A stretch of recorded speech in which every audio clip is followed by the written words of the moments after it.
You're listening to the Hidden Killers podcast with Tony Bruschi. You never know where you're going to find answers to the questions of life or the questions of a 7-year-old cold case murder. Like, for example, on the side of an Oklahoma highway. That's exactly what took place.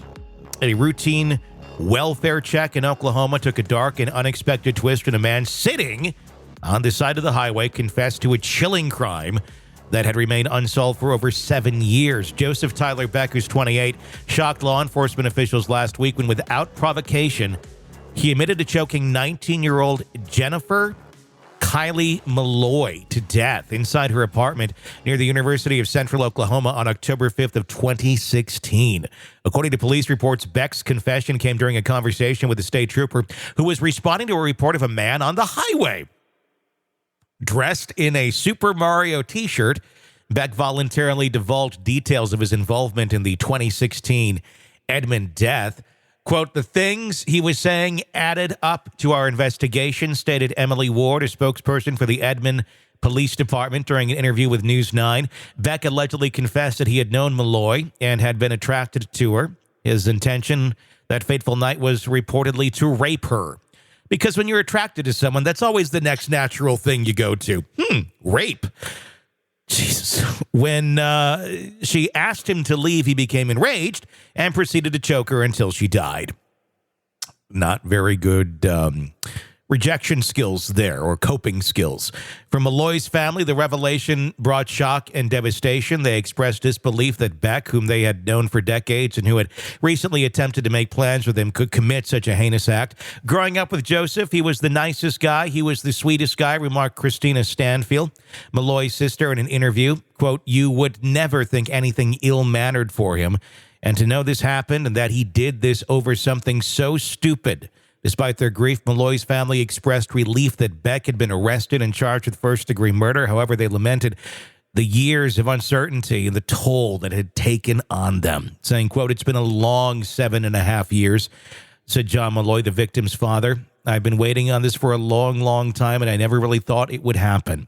John Molloy described his initial feelings upon learning of Beck's arrest as shock and anger. He emphasized his desire for justice to be served swiftly and decisively, saying, quote, the good Lord works in mysterious ways, and he's haunted that man every day, and I hope he continues to. Molloy declared, this man has taken so much from my family, and I'm glad he's in jail. That would be horrible, to be living with that mystery for all of those years. And, well, finally, they did get some justice here. Justice is going to be on the way. I am relieved for the family. Yeah. That they were able to get some closure to that. But I'm so surprised when you see the picture of this guy. I don't know how to put this. He doesn't look like a highway rapist? Like the brightest guy. Oh, okay. Okay. He looks like someone who's going to botch a murder. Yeah. He's going to botch anything. And how did they not find his DNA? How could he have gotten away with murder for all these years? Like, he was never suspected. And then, because he was a vagrant. Maybe. And he stayed in touch with, like, the family knew him. And after the murder, he kept, reaching out to them. And apparently I'd read with one of her sisters, he was trying to, like, hey, let's go do something. But now it's like, what? He's the one who killed my sister? You can just look at people sometimes and really kind of tell what they're up to. And he's one you look at and go, this is someone who is not going to take no for an answer to anything. They're going to have shit set in their mind. That's basically just narcissism. And with rejection, that's not going to be a thing he's going to handle well, because he just has that attitude. You can just see it in him, in his facial features, that the world's against him and he'll do whatever he's going to do because he's in the right. And, and his consequences be damned. Or they're not, he doesn't deserve them, because he exudes that. You just look at him and he fucking exudes that. If I were to just not know anything about this story, that'd be an interesting game to play someday. Take pictures of random criminals and shit that they've done, and you don't know who they are because they're from cases that aren't that well known. And then write the story. What, or at least, what do you think about this person? What do you think they did? Or what do you think their mindset is? And see how accurate it is then to reality. Mm-hmm. I bet I'd be really good at that game. Maybe that's a new card game. Instead of Cards Against Humanity, it's, humanity against... Name the crime. Against, horrible humans. That would be a fun one. They could sell it at Target. It'd be great. Kids could play it, learn about horrible people early on and the signs to look out for. Exactly. It's a life-saving game. It really kind of could be. Yeah. It could save your life. And everybody up in arms because you're profiling people. You're like, no, I'm not. It doesn't matter your skin color. It doesn't matter your ethnicity.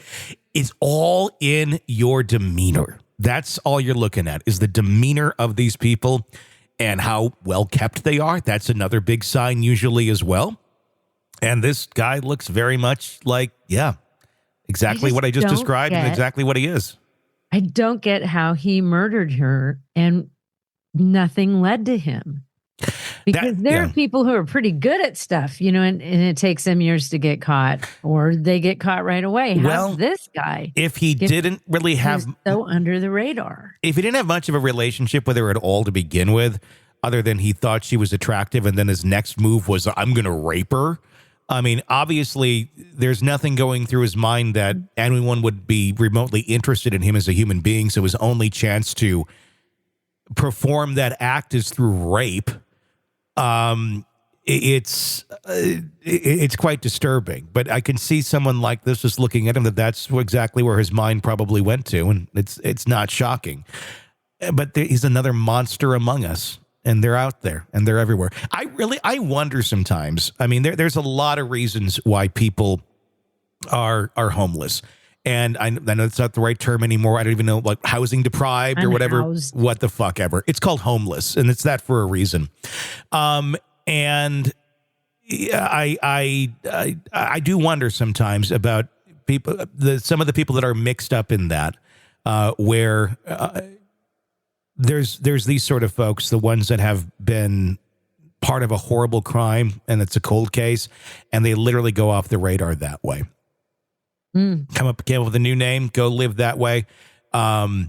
There's ways of surviving that way. I'm sure most people in every town, have seen, and there's some people that, are, legit in that they have, certainly most of it is mental health problems that we need to address, but we don't seem to give a shit about that.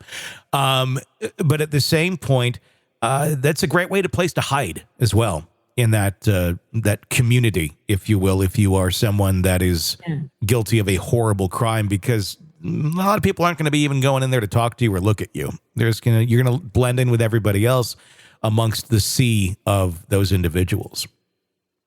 But, if you started going there with mental health professionals, you could probably actually seed out some of the ones that have done horrible things if you start talking.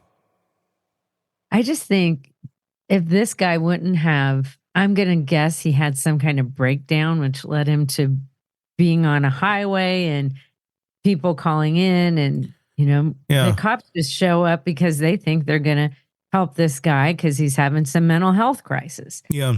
And then he blurts out the fact that he's murdered this person. If they'd taken him in that day, if he wouldn't have blurted it out, no one would have ever known.